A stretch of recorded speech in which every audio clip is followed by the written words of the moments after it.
So yun, good day guys. Meron na naman tayong bagong product na RS8 scooter oil.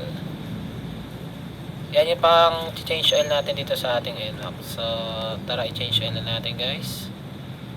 So shake natin bago gamitin tong RS8 scooter oil na to. So syempre bubuksan muna natin yan guys.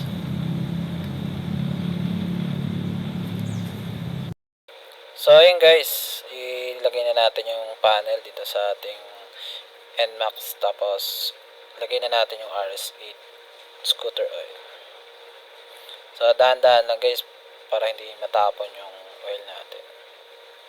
So tuloy-tuloy lang natin hanggang sa maubos.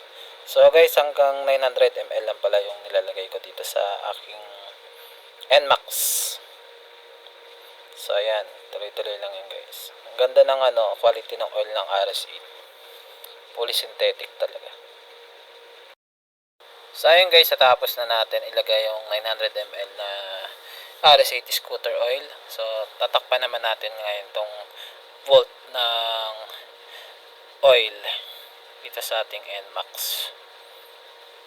Kasi napalitan na natin siya ng bolt. Yayamanin bolts. Yan, kulay gold na.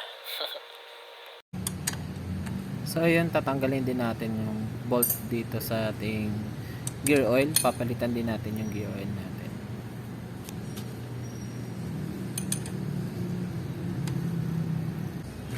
Siyempre ang gamit natin na gear oil ay JBT.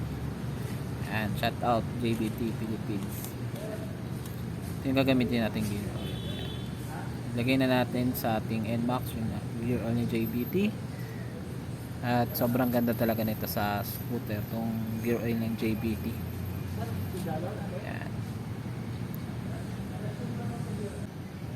So after natin mailagay yung ating gear oil, so tatakpan na natin yung gear oil bolts nya. Yan, higpit na lang natin. Tama higpit lang para hindi ma-lost thread. Yan. So hanggang dito na lang ang ating vlog. Salamat sa panonood. Let's go!